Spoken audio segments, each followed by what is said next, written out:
You are listening to the Bravo Creative Podcast, hosted by Tom Baker. Thank you for listening.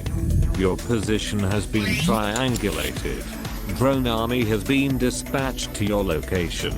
Commencing attack run in 3, 2, 1.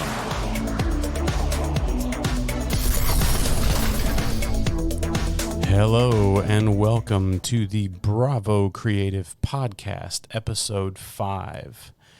Well, before we get into my guest and all that good stuff, what I want to talk about real quick is I want to once again, now that I have the opportunity every week to do it, I just want to go out and say thank you to all of those that are listening. I appreciate it so very much. To my friends out there who have been guests on this show, thank you so much. I wouldn't be here without your willingness to come on and take the time to share and reflect on some of the things the lessons that you've learned throughout the years. And it is not unappreciated. I appreciate it so very much. And it's made this thing so worthwhile for me, and it's been a learning process and a great one at that. So I would like to introduce real quick my guest for episode 5, the Cinco. I'm going to bring back one of the most beautiful and talented women I know in this world, and she is my partner in crime through life. It is the gorgeous Michelle Baker. Thank you. Thank you for that introduction.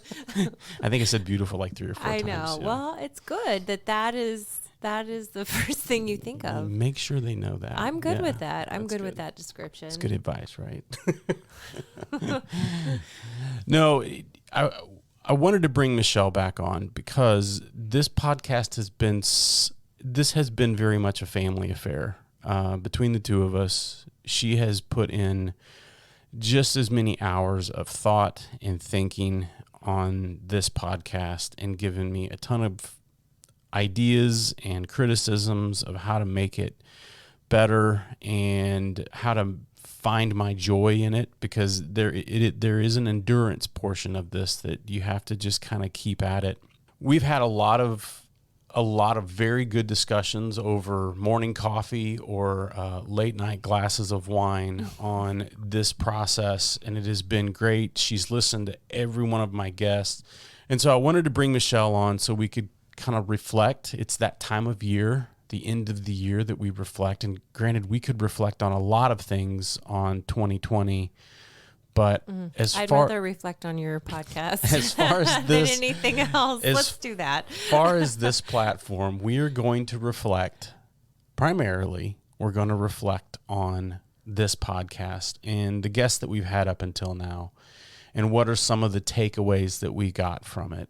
And I've thought about it a lot every week. And like I said, I'm very appreciative of everyone that came on the podcast.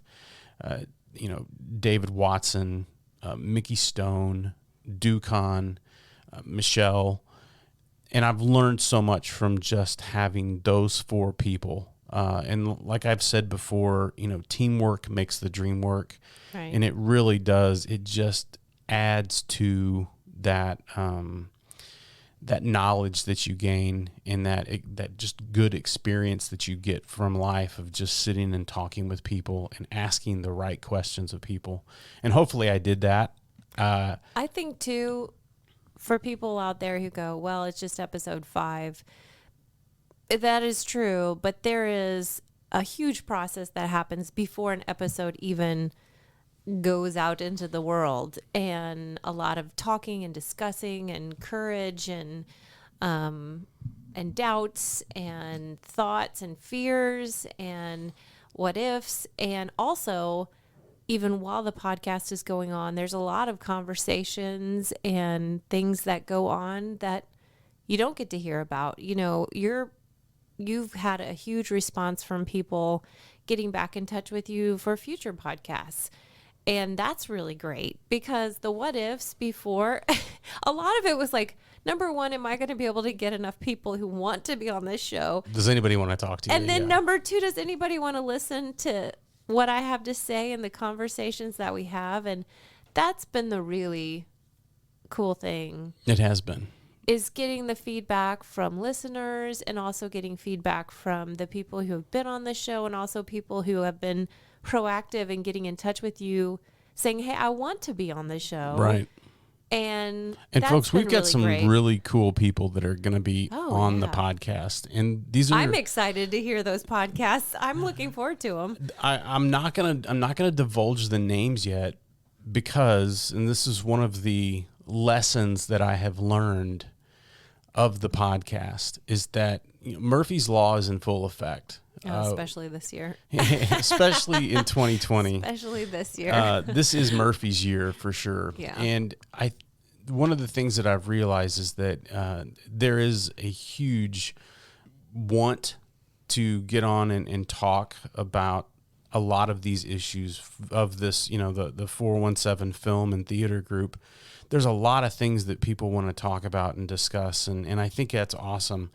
Unfortunately, we are at the end of the year, and we are in a scheduling crunch with the weeks and the times that we have things going on, and that's good. That's good. People have stuff going on. Things are getting busy again. Things are which moving. Is so needed. And that's great. But we also have to contend with quarantines and all kinds of stuff like that, and that is totally understandable. But hopefully, within the next couple weeks, I will be able to get a really good schedule that is in ink, and people will be coming on, and we'll have some really good kind of diverse.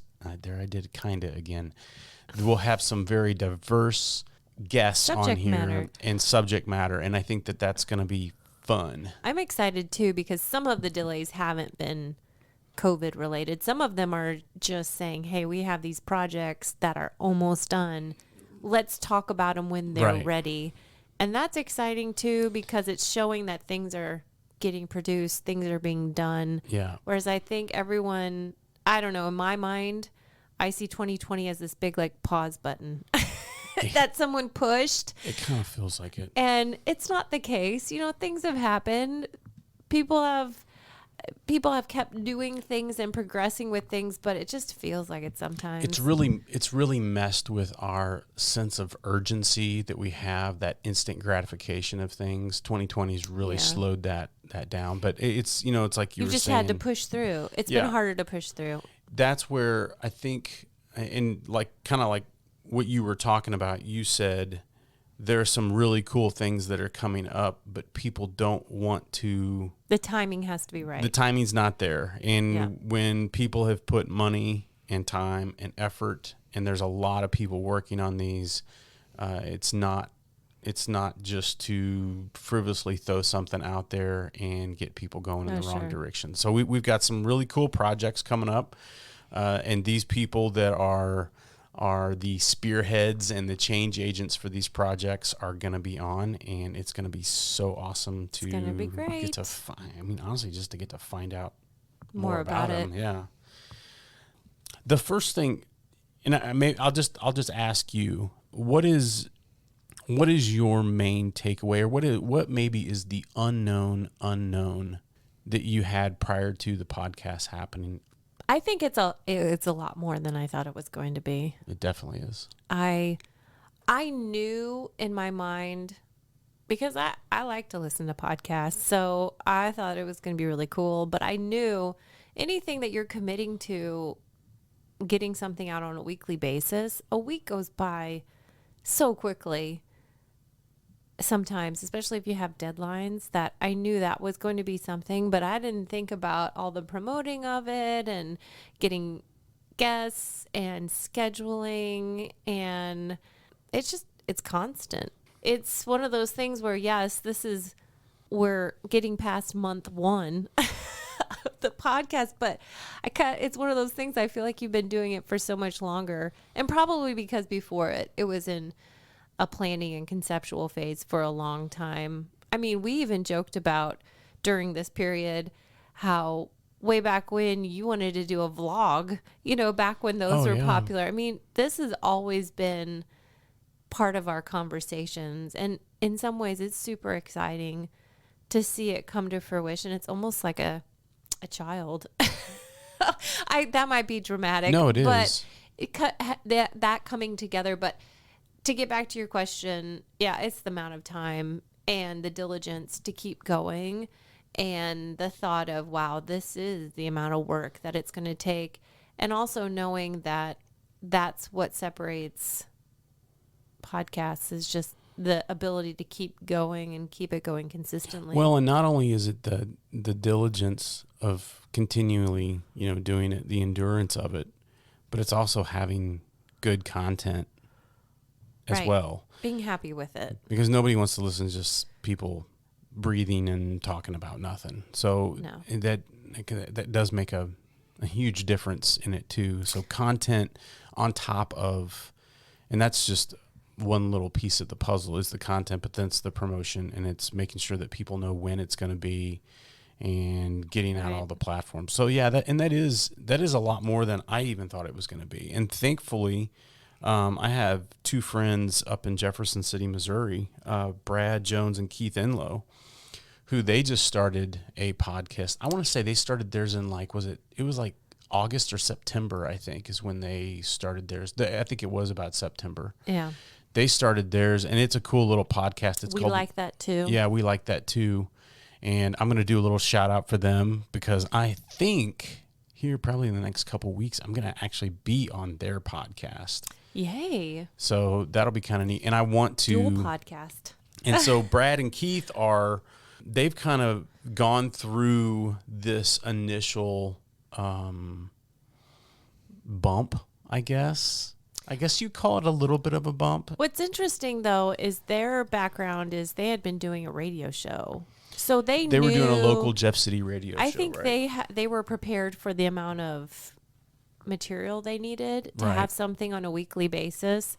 I think it's the technical aspect. So really, their strength in some ways was your weakness Was going content, into yeah. this, whereas your strength was their weakness. So they've been a great reference and resource for you Oh, to definitely. talk to.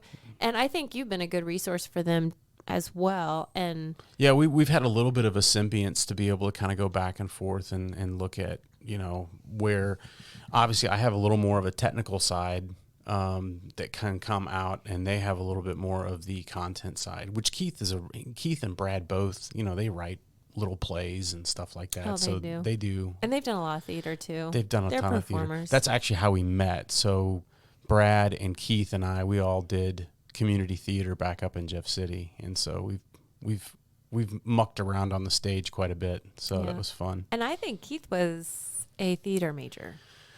I think he was too. I think so. We'll have to put that out there. He will Keith, have to correct we us think if you're we're a wrong. theater major. He may not want that. He may not want that known to everyone. They might have him acting and all kinds of stuff. But Keith has been my director multiple times for different stage productions. Let's see, we did The Crucible. Mm-hmm. And we did Da, which is a little known show. Best Little Whorehouse. Keith didn't direct that. No, he didn't. But he was direct, in it, but though. He was Yeah, in he it. was in I it, thought yeah, we were yeah. talking about. Yeah. And then Brad, I directed Brad in my first show that I directed, which was The Odd Couple. And then I directed Keith in The Odd Couple the second time I did it. And actually, you got to know Brad because he was in Annie. That's right. And you were With in me. Annie. Yeah. Yes. So see, it's this big, huge, 7 degrees of separation on how you know That's anybody theater. in theater. But guys, that's if film, you've too. ever, and film is the same way. That's the beautiful thing about that little community is it's so easy and quick once you get in to meet people and start making connections, Yes. because you spend so much in there. It's emotional time. You bond with them. And you bond with them a lot easier. You go into the fray with people, and that's always I think it makes that bond a little bit better. Yeah. I think, but as far as the content, after listening to the podcast, I've been not surprised, that's a bad word to use, but I have been, sorry. Surprise! I have been. You don't suck, Tom. No. I would never think that. I have just been a little surprised that I've found all of the conversations so engaging, because I don't necessarily know a lot about the technical aspect. Maybe I know more than I think Maybe you because do. I glean a lot, from conversations that we have, but I really enjoyed listening because I find it interesting to know everybody's story and how they grew into There what was they're something you doing. talked about that you found interesting about David Watson's podcast.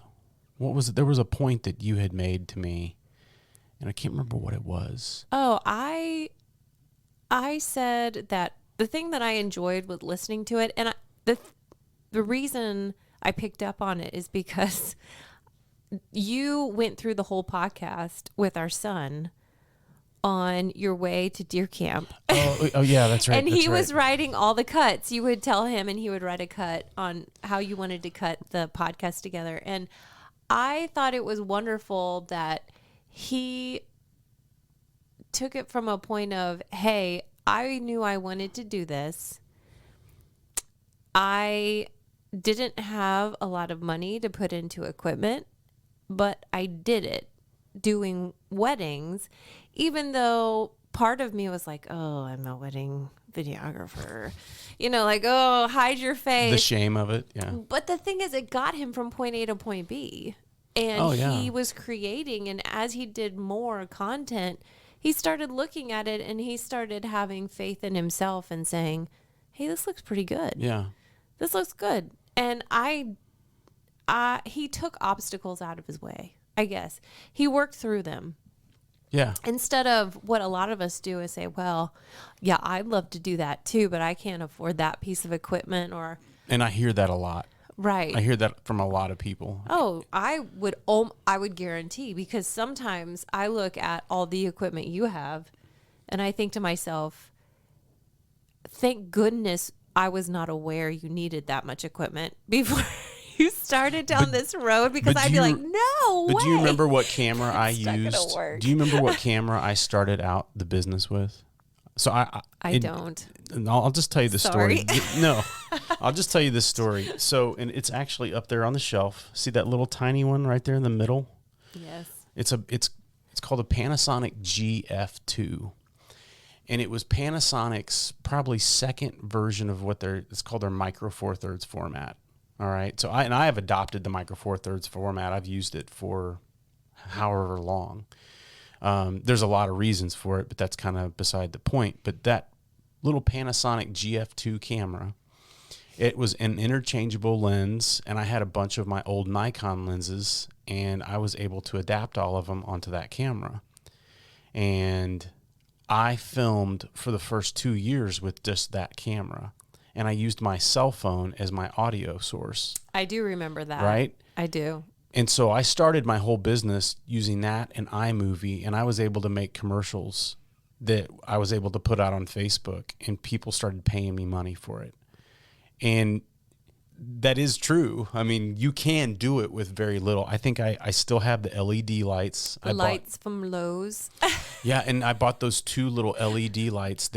These were when Aperture now is a big time like LED like video light company, and their lights are really good, but they cost about $600 or $700. Their first version of these little LED light panels, those things were like $60 a piece, and I bought them, and that was all the money that we had to be able to invest in it because I wasn't making anything. Right. And so I bought 2 light stands, 2 of those, a microphone that plugged into my phone, that camera, and one of my old tripods, and I was able to start the business with it. I kind of feel like it's that story that your parents tell you about how they walked to school uphill both ways in the snow, but it is true. It is true.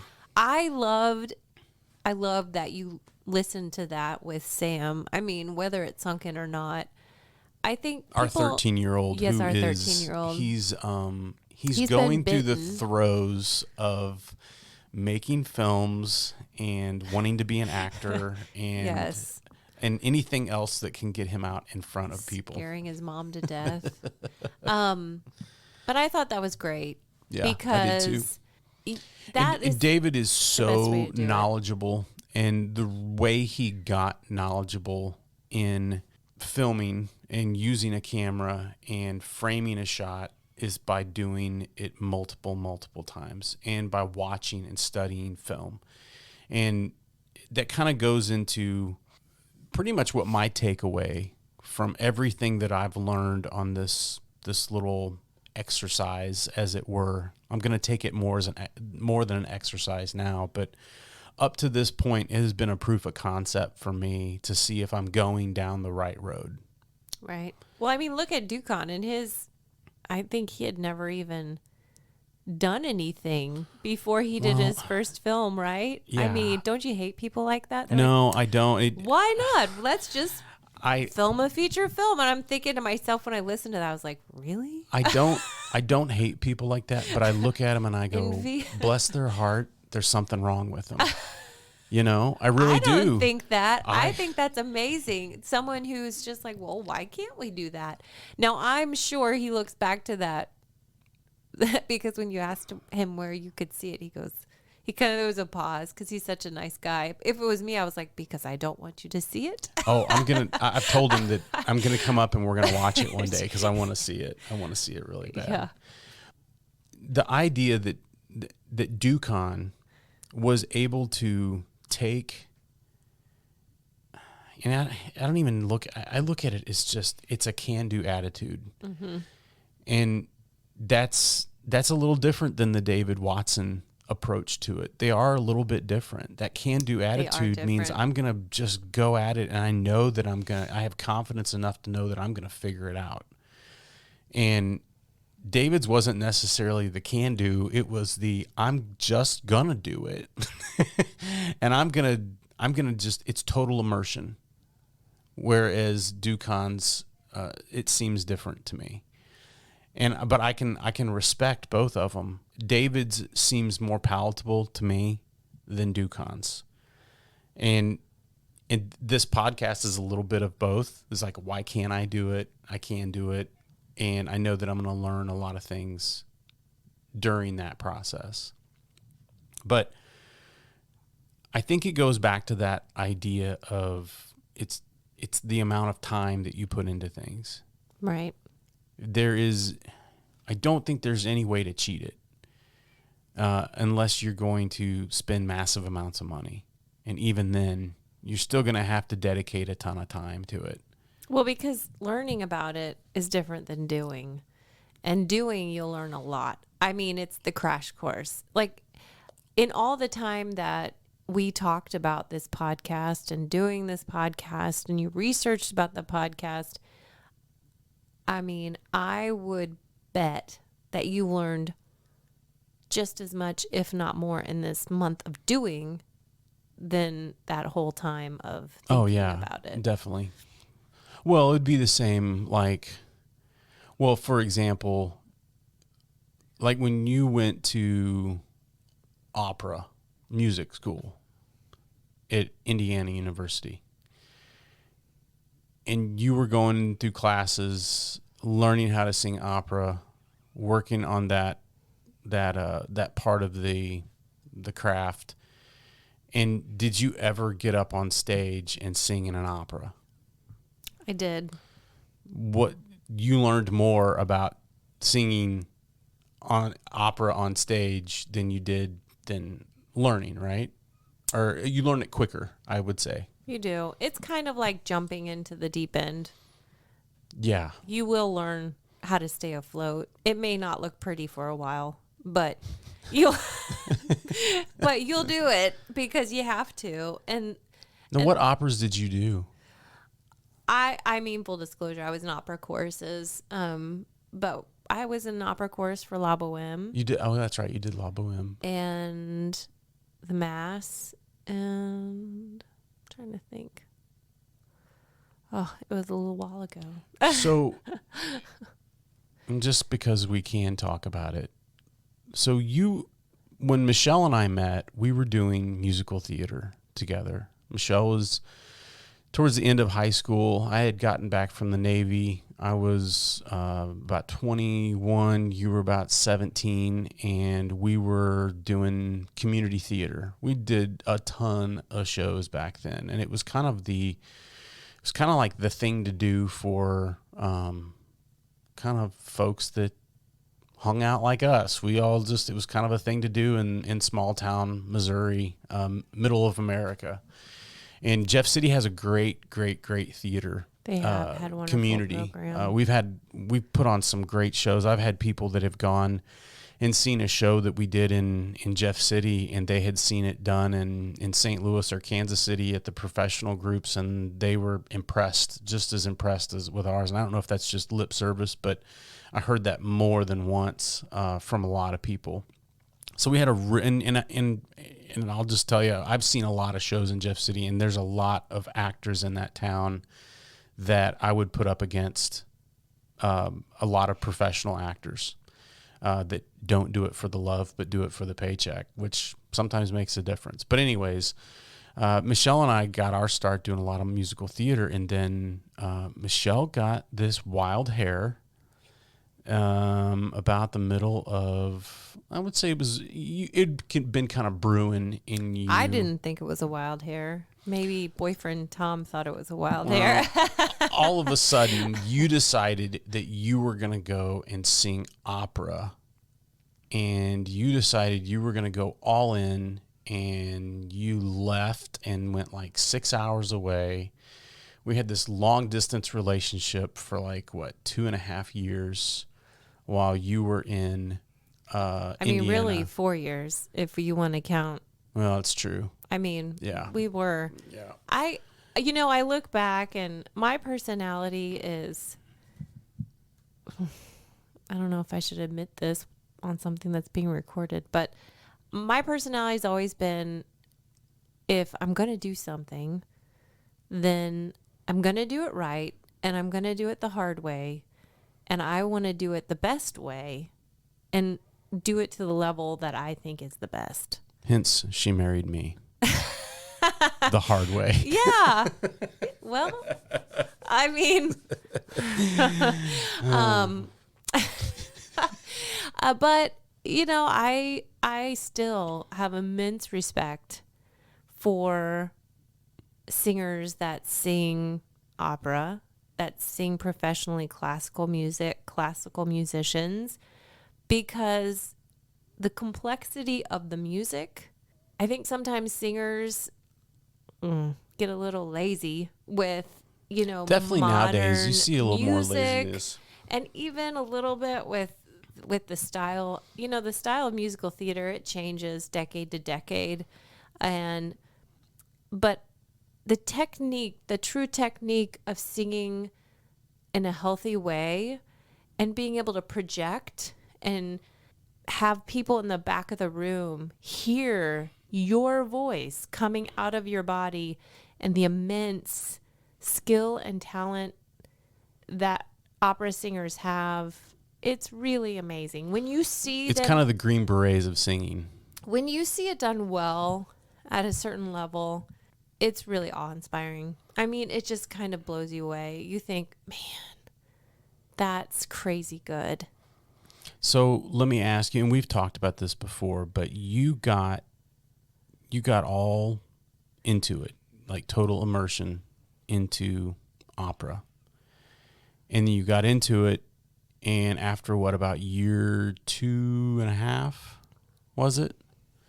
Yeah, probably midway through. You 2 kind of years. shifted gears on it. What was it that, and we've talked about this before, but it changed your mind. We've talked in the past about The Dip.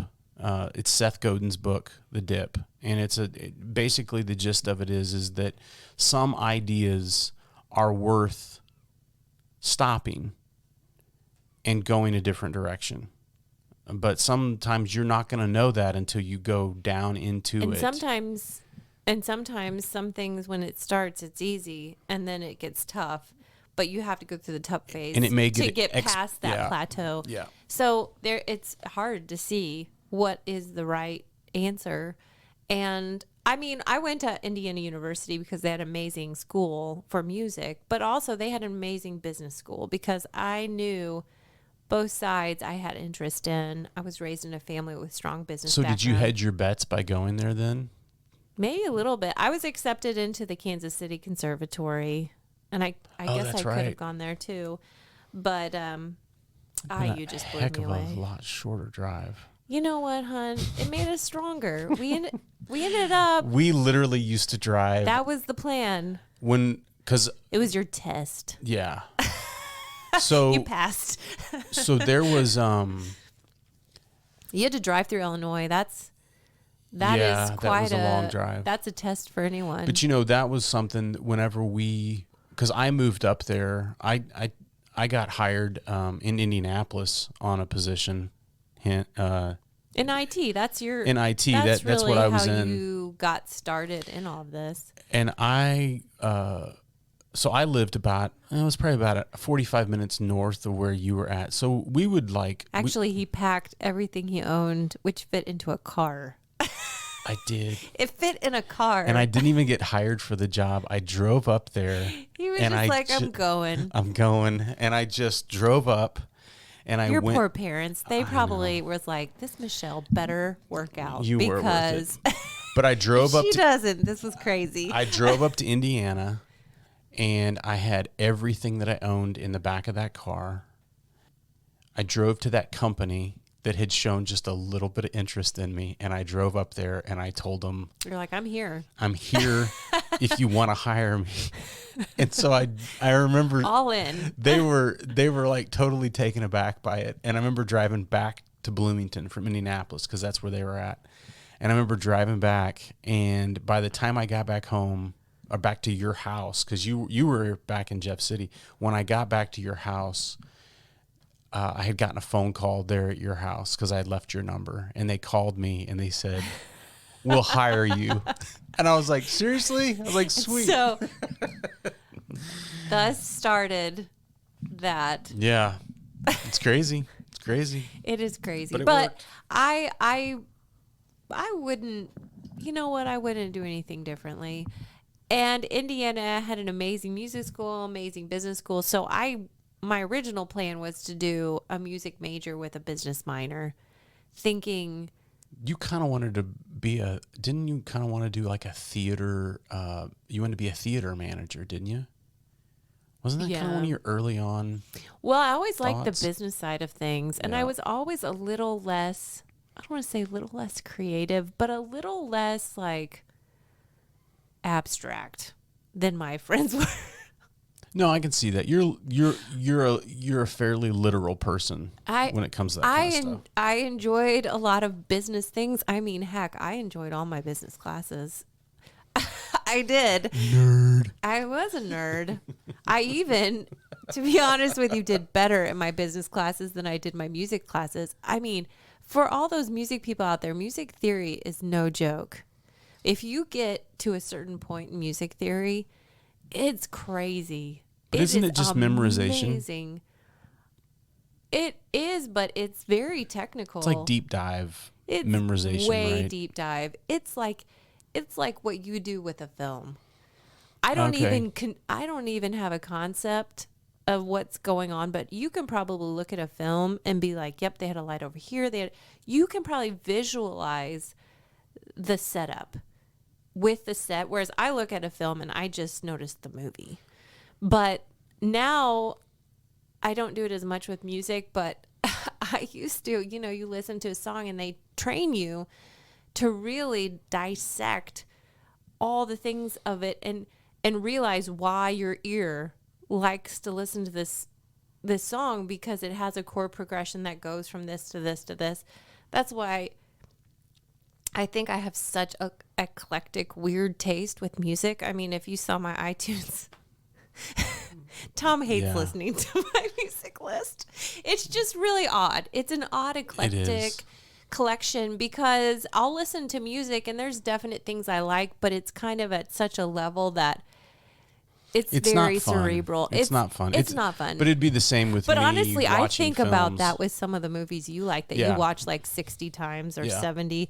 I'm like, first of all, how could you listen to that or watch that many times? And second of all, I watch it and you have been hyping up certain movies so much, and then I'll watch it with you and I'm thinking in my head through the whole movie, how do I tell him that I didn't like this movie and not sound stupid?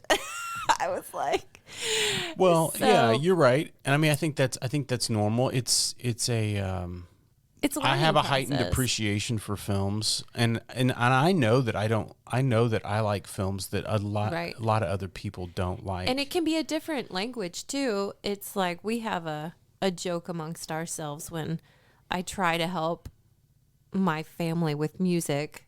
It usually ends up in tears because I mean, I'm a nice person. It's just for some reason I frustrate people when I try to teach them, family members, music. And so it's a third off. I remember I was helping you with some yeah, music. we were doing I Love You Perfect Now Change. Yeah, and there's a lot. It's a 4-person ensemble, and there's a lot of harmonies, and it's easy harmony. It's just the third. And I'm a horrible harmony singer. And he just wasn't getting it. I said, "Look, it's just a third." And he looks at me. He's like, "I don't know what a third is." and yeah, that's kind of whenever I start frustrating him by talking about something, he goes, "Honey, I don't know what a third is." Yeah. You need to bring it down. I put it back in that perspective, and you do it to me too, though, as far as film, because if we start talking about some of that stuff, you look at it and just go, "Yeah, I don't care," and it's like, okay, cool, I'll move on. It's like talking to my dad about stocks. About 5 minutes in, You're he already starts sounding glazed like over, the Peanuts teacher. I'm like, Yeah. I don't Wah, understand wah, what you're wah, saying. wah, wah, wah. It's all going over my head. Oh, you were asking me about school, Right. And making that change. But ideas and going down a road of an idea, and how far down should you go, and then ultimately deciding that you need to switch gears. right? Whether And- it's a cul-de-sac or a dip. Right. And I'll put a link to the book out there. It's an easy read. It's a super I easy think it's read. only like 100, I don't even think it's 100 pages. I think it's like 80 something pages. If you listen to the audiobook, it's an hour and a half. Yeah, it's great. And Seth Godin's audiobooks are all great. Because he does them. He does He them. narrates them. But we'll put a link in that. There's one I referenced before that was called Poke the Box. This one here Same is author. same author, and they're tiny, tiny little books, but they're just good little concepts to kind of wrap your head around. But I think from a creative standpoint, and when we're talking about creativity starts as an idea, and then we have to use kind of all of our facets to determine whether that idea is a good one to pursue and go down. And there's so many options out there nowadays, and I think that's what definitely gets us off track. I thought that was interesting with your podcast with Mickey, is he talks about that. He talks about how much content is out there That was never finished. that was never finished, but also that's out there that you'll never see. Right. It was so easy, like when we were kids and it was Capitol 4 theaters and, there's probably 5-6 movies out at the time. And there's only 3 channels on your On TV, your television. And it was pretty much primetime network, you didn't, only the rich kids had HBO. Right. And so, but you didn't So- get to see, and you weren't inundated. You had limited amounts of things. Now there's so much content that you could see, and you would think that's a good thing, but it's almost like, and he didn't say it as a negative thing, but he said it almost as But it is a little bit. It is a There's little so bit. much you won't be able to see all of it. because your ideas, you can have an idea on something, but then as soon as that idea starts to formulate in your head, you've got a phone, a computer, a laptop, a television, a radio, a whatever, a podcast that gets in your ear and starts putting something else in your head, and then you're off that idea. It's so easy to get distracted. And you're on to the next thing, and you're not seeing the ending of that idea, or there's such a big, so that's why I started writing down stuff on note cards, is because as I get an idea and then trying to find that time in the day to go, okay, it's quiet and I'm not going to turn my laptop on, or I'm not going to open up my phone and see how the podcast is doing right now or whatever. Right. And I'm going to try to get that idea to the next phase and see if it is worth my time. And I would think a lot of people would see note cards as old school. I work with a lot of 20-somethings. Oh, and, yeah. You know, I can just see them saying that is, oh, that's so old school. I'll just put it on my phone. And even David Watson said he did it in his phone. But to me, like you said, your phone has so much in it. It's like your own little personal computer that how many times have you, or I will speak for myself, I've opened up my phone to put a note appointment in my calendar and I end up checking Facebook or a million things that are right there. It's like... It's the gateway drug to procrastination. It is a little bit. It really gets you off You of just like, go, I'll just do this for about 5 minutes. Yeah. It's interesting. And, you know, you and I were talking the other day.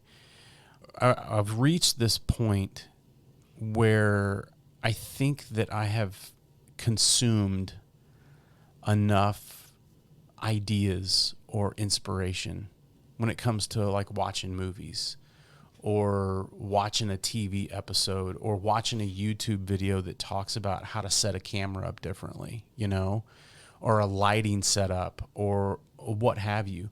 I think I've consumed enough. I think I have educated myself enough. Now I have to get myself to the point that I do something with it. It's the Ducon. It's the yeah. It Theory. is. It's the Ducon theory. You're right. It's the Ducon theory is get your butt out there and do something. It's the David Watson theory. Get your butt out there and do something. It's the Mickey Stone is get up there and just do it. You know, and that's something that can be gleaned from all of my guests is that they get out and they do it, and they do it over and over again until they do it right. I personally like that Ducon is, you know, did all of that, but is rewarding his wife with a cabin. I know. Like, come on, hun. I know. Well, get with the program. I need to do. That means I would have to watch some more YouTube videos to be able to do that. No, and I'm not you going have a to. friend that can help you. I could talk to Ducon about it. Well, you know, one thing that I did that, and it's funny, you know, you bring that up. One of the things that really stuck out to me with Ducon's podcast, and in full transparency, of all of the podcasts that were recorded, Ducon's was actually recorded first. It's the only one you only did once. It's right? the oldest one. It was the one that I only did once. Ducon is a very inward-thinking person, and he was able to run the interview and talk about things that after I kind of went down this road of podcast, I made some decisions, and I had to call David Watson back in, and I had to call Mickey Stone back in because I wanted to go a different direction with it. And Ducon, after I had my podcast with Ducon, he was the one that changed my mind as to how that format went. So thank you, Ducon, for that, because you guys helped me actually build the show. Like, this is podcast number 5, but probably recorded is his podcast number 25. Oh my gosh. Perfectionism is a problem. But one of the things that Ducon said in his podcast, and again, love Ducon to death, and this is something that has changed my mind. It has shook me in a way that I think I know what you're going to say, and it has. It has. It's legit. He's been thinking on it. Ducon said that he would never sacrifice a friendship for his art. And I struggle with that for a little bit, but I also look at it too, is that if you can't make your art, if you're going to do it and ruin a friendship, then that poses some really interesting questions for you as a person. And I pulled that square back on me. And it was one of those things that really, to anyone out there, and you know who you are, and I will be apologizing to you in person. But there are a few of you out there that I have done this to. And I am putting myself on notice that I really do apologize for doing that, because I feel that I have done that in the past multiple times. I have sacrificed a friendship or said something that I shouldn't have said for my own artistic vision. I think I weakened that relationship because of that. You have a tendency to become hyper-focused on things. Yeah. And it's what I've learned through the decades that we've been together, that it's just better when I see it coming. It's like seeing a train coming and like one of those doors are open on the side and you're like, if I run hard, I could jump in there and go to a really exciting place. But do I really want to do that? Because I kind of was just thinking I was going to have a nice peaceful picnic over here, like picking flowers and taking a nap. So I'm seeing this field with a train and you having a picnic. It's very visual. Like, can't you see it? I can I'm the see guy in the... Oh, no, you're the train. I am the train. Sorry. Okay. I should have been clear about that. So I'm Thomas the train. And you're like, come on. And you're just like, okay, let's... But you do that enough times and it's kind of exciting. Like, you get immense amount of things done. You do something crazy, not always crazy, but just very like, let's do it. Okay, why did okay, yep, we're gonna do it. And then you run and you jump on, and but the more times you do it, the more you realize. But it is a hard process. It can be tough for people that aren't familiar with it. The problem is, though, and this is where I've struggled with it, and after talking with Ducon, it's one of those things that I've had to come down to a way of navigating it in my own head, but it's, I love my art more than I love you. And that is the part that doesn't compute with me, and the logic doesn't make sense, is that if I can't make art without tearing people down, then you have to make a decision on what it is that you're actually, what you actually want to do. You know, what is your art? Is to build people up or to cause people to grow. It's not, and you don't sacrifice people for that. So, and that's again, that's just my viewpoint. That's how I've had to navigate it. And it's something that I'll probably continue to think about, but it has shooken me. It has made me think. And to say, of all the things that I've learned on a podcast, I mean, that's just one of them. Yeah. I'm not going to speak for Hollywood because I don't know anything about Hollywood, but I know that this art form that I love to delve in, both in front of the camera now, and that I have had a massive appreciation for being behind the camera. One of the things that like I said, I'm not going to speak for Hollywood, but I know that there is the Hollywood way of doing things, and I know that there is the Springfield way of doing things. It's different. It's there's no massive paycheck at the end of the road. It is about the love of it for the most part. You know, do some of us get paid to be able to work on some of these films? Yeah, some of us do. Do I think a lot of the people that are doing these films in the local area are doing it because of the paycheck? No, I don't think they are. I think they're doing it because they love the art and doing something with it. Well, in something like this too, this industry, you're spending a lot of time reinvesting whatever you make. Sure. Back in. But a lot of that reinvestment is in people. Mm-hmm. And that's where David Watson and Mickey Stone and Ducon, in my opinion, they are the ones that are, you know, you want to talk about one of the three nicest guys I know in working on a film set. You know, Mickey Stone was the lead actor in the first film that I did, you know, director of photography on. And he was like ready to help all the time. He didn't sit down. He was there.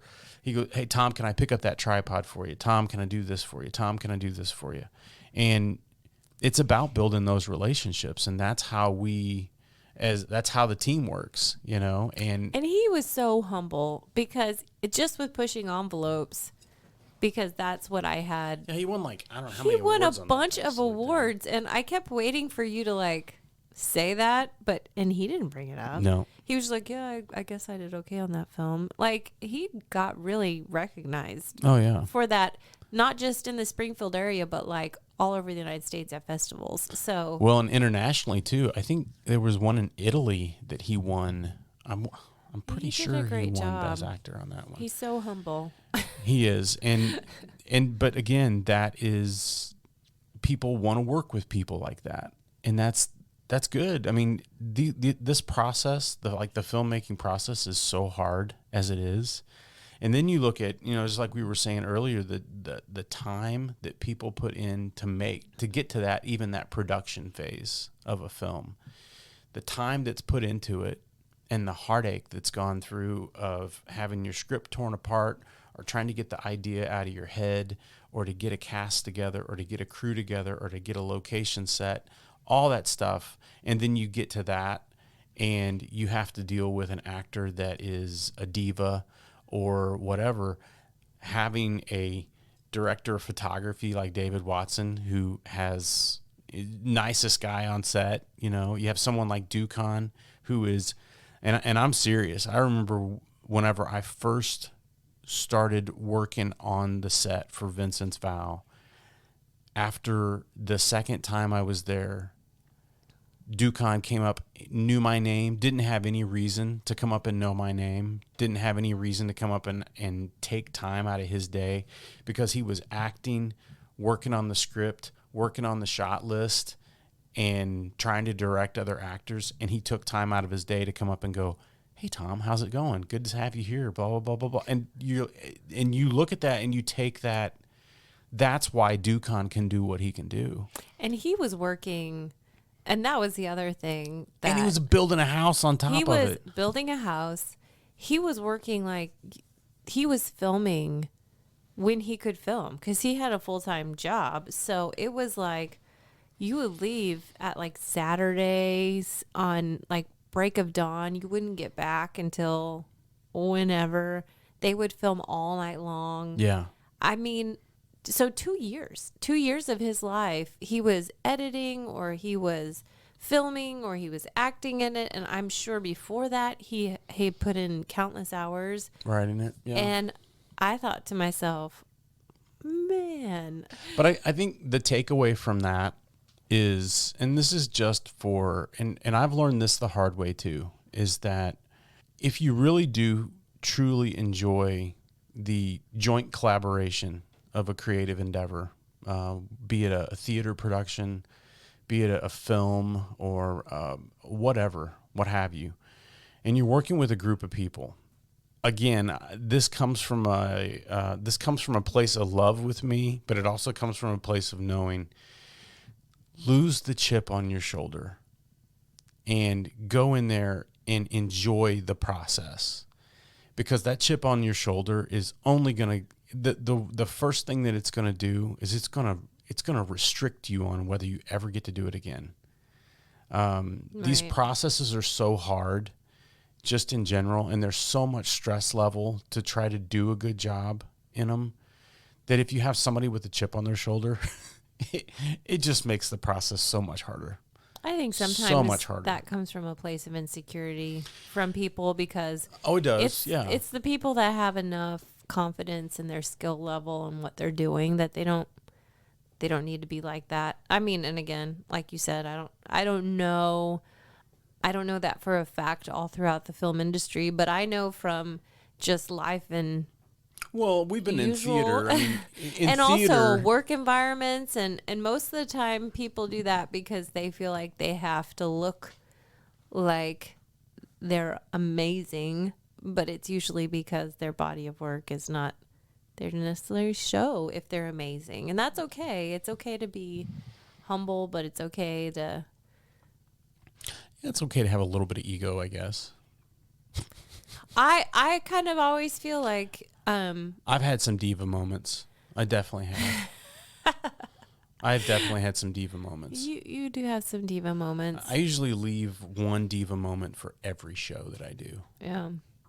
I feel like And to my detriment sometimes is I feel like if I do a good job, if I give it the amount of effort that I know it requires, then people will see that and they'll respect that. But you know what? Sometimes people don't. Well, people that are smart will. Yeah. People that are smart. Sometimes, like I said, that's to my detriment because there are people that will speak up and brag about what they've done. And I have learned through my career that sometimes you do have to speak up and say all the things you've done. But that's always been what I thought is the best way. I think a wise person, though. I let my work show. Yeah, but if you're around people that are wise or smart, hopefully they're going to appreciate what you bring to the table, and they can at least see what it is that you bring to a table. I think that the problem is that you have people that maybe are not as self-aware. They have a tendency not to see that or appreciate that, and I think that's it's kind of a good indicator, which we've talked about this before too, is that it's usually a good indicator on the type of people that you want to have around you. Right. Especially, and I can just speak from my own experience, but especially from a kind of the creative realm. You want to have people that appreciate the time that you put into things. And you also want to be able to appreciate what other people put into that as well, because those are the people you want to have around you. They're the ones that are going to lift you up and help you, I think, grow further into whatever it is that you're doing. But if you don't, if you're just hanging around with a bunch of takers, it's your growth process is going to be so much slower, and it's probably not going to be as healthy in the long run. You're going to be fighting for everything that you can get, and I don't know if that's necessarily healthy in the long run. It's definitely not as much fun.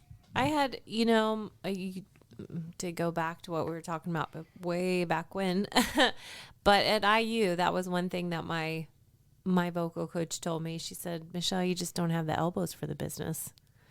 And I think I've probably grown a good set of elbows here in my old age, but back then I look back and kids will do that to you, won't they? Oh man. Kids, corporate America, theater. Yep, right. All those will do it to you. But I look back and at the time, absolutely, she was right. Then that's the point in time when I had to examine, who do I want to be? What do I want to do? Because you know what, your art, the thing you're passionate about, that creativity, it can be had a million different ways. And there's so many ways to do that in your life. And I mean, that's another thing I love about all the guests you've had on the show so far and that's why I think the podcast is great for people who are in the 417 film crew, you know who you are, or even people who aren't, is that those people have day jobs and they're making it work in their life. I mean, shoot, where does Mickey live? I was shocked when he told me how far he lives from Springfield. I'm like, wait, what? He lives in the Ish. If you listen to that episode, you know where the Ish is. It's kind of Syracuse-ish, which is out in the middle of nowhere, Gainesville area. Yeah. But, you're not going to find him. So don't go out there and try to look for him. You're not going to find him down there. Which is so cool. And you have other guests coming on that doing that, but they live in parts unknown as well too. But they come and they're living the dream. They're being creative. They're getting out there, but they're also living where they want to live, and they're doing what they want to do. And every morning they wake up, they look in the mirror, and they're like, "Hey, I like my life. Yeah, I don't need to throw around a bunch of elbows. That's not me. That's not who I am." And I think to me, that's the beauty of it. That's why we enjoyed community theater so much, because we were given the opportunity to enjoy it. It never became that thing. I mean, granted, we did it I'm still doing it. But, for 25 plus years of doing it. And, you know, after you do it that long, now granted, there's some people that you see that have been doing it for a long time and they don't ever really get great. But they're doing it just to have fun. And that's awesome. They're doing it for the joy of just getting up and performing. I took it a little seriously. I took it a lot seriously sometimes, but I had a goal, and you did too. I mean, we took it. Thomas the Train analogy going back in your head. We took it seriously, and like I said, there's pluses and minuses to that, and there are. But the beauty of it is that now that we're here at this place, there's been some great and wonderful experiences that we've garnered from that, just the simple act of doing community theater for 25 years. We've talked about it a lot, is how much we've learned and how much it's helped us just in our life in general. Going out and meeting friends and making friends with people, just making connections with people. A lot of that for us it was cultivated in the theater. It was cultivated in, if you can get up in front of an audience of people and sing your heart out or bawl or scream or act like an idiot, you can get up in front of just about anybody. Sure. And you can give a presentation. In front of a boardroom. You know, you can do it. I've had a couple times somebody go, "Hey, Tom, will you stand up and talk about this?" Go, "Yeah, I can do it." I mean, it's not probably going to sound that great because I didn't rehearse it or I didn't write it down, but I can do it. Yeah. And, you know, and I that's one of the beauties of it. You also have a lot more confidence in things, a little more of a can-do attitude. Mm-hmm. Because let me tell you, and I've talked about this before, about how difficult that, you know, when you look at theater is about threading that needle, and you have about 2 hours to thread the needle. And once you do that, that's a huge confidence boost on you. And when you do it multiple times over multiple shows, it just gets you get that much more confident, because it is a very difficult and consuming process. But well, let me ask you this to get back to the podcast and being reflective. Okay. Over the last month to infinitum. Ooh, infinitum. Infinitum. I love that word. I have to pay $5 for that one. What have you learned from comments, from your guests? What's your takeaway? Well, I learned a couple things. The first thing I learned is a lot of people don't really know much about me. I've noticed that.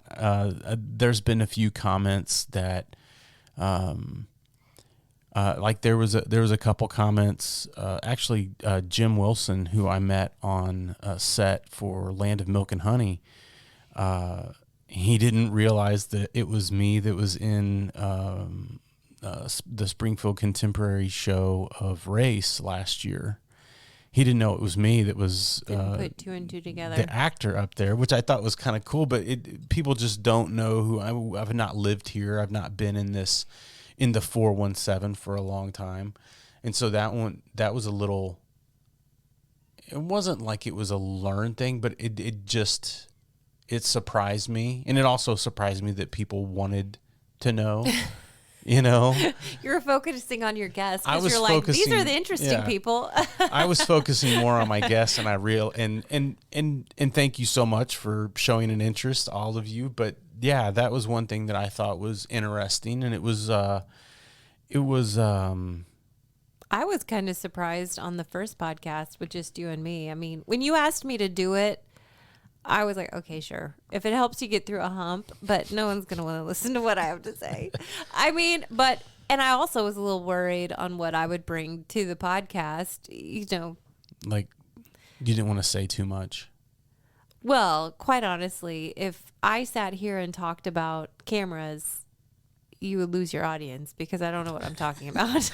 Well, you push the button and you turn the dial. But there is, I think, in the podcast talking about creativity, it is a bigger subject than just the technical components of Yeah.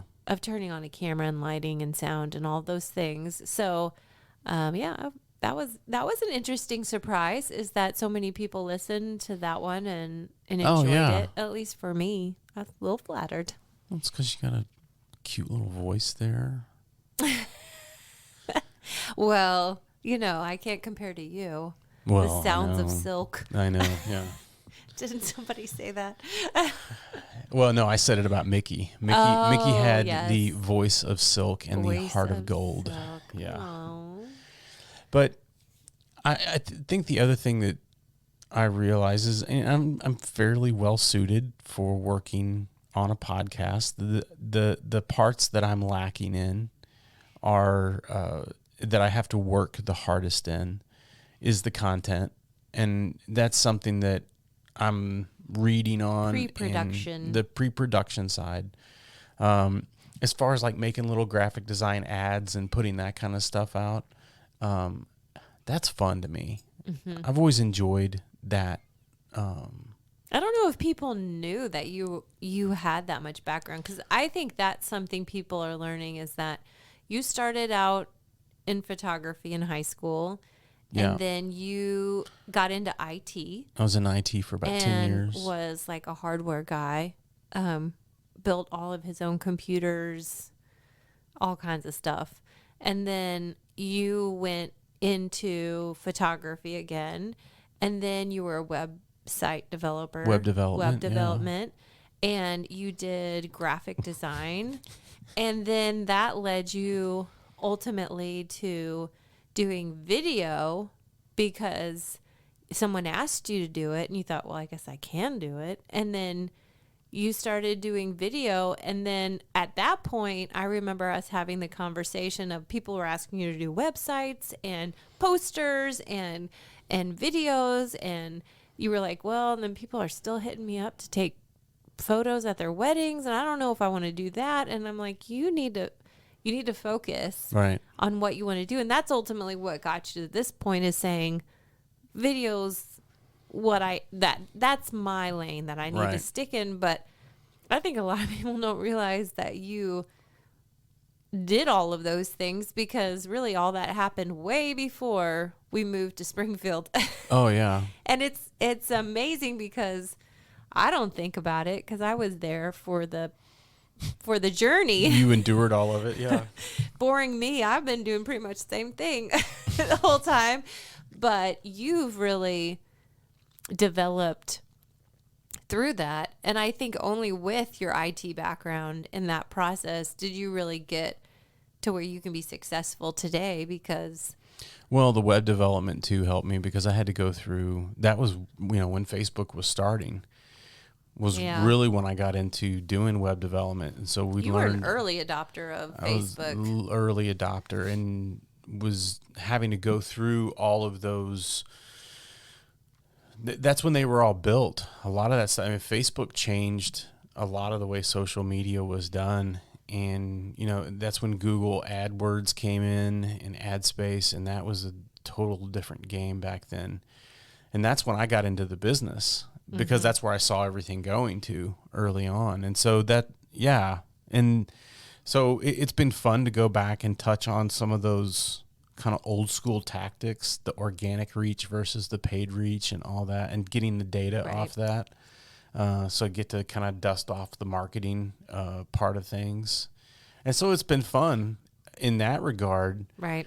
But it has used just about every ounce of... Get it out of the drawer and dust it off a little bit. And it's used every use ounce of the brain matter on some things. It's just because, I will liken it to being a director of photography on a lot of things, because it is a very left brain, right brain kind of process that requires equal parts technical to equal parts emotional and all that warm and fuzzy and gooey stuff in between. So it falls into my wheelhouse as far as right now. It does. Yeah. And you can kind of do all of those aspects. Yeah. Which, maybe that's common. I don't know. I need to teach the kids to be able to do it. Especially your son. Yeah. with his Christmas present. Yeah, no kidding. No kidding. There are already plans being made and purchases made to streamline some of my content. It's all in the family. It's kind of when I was growing up. My mom was a realtor. Right. So guess what? Her realtor assistant was me. Learn the family business.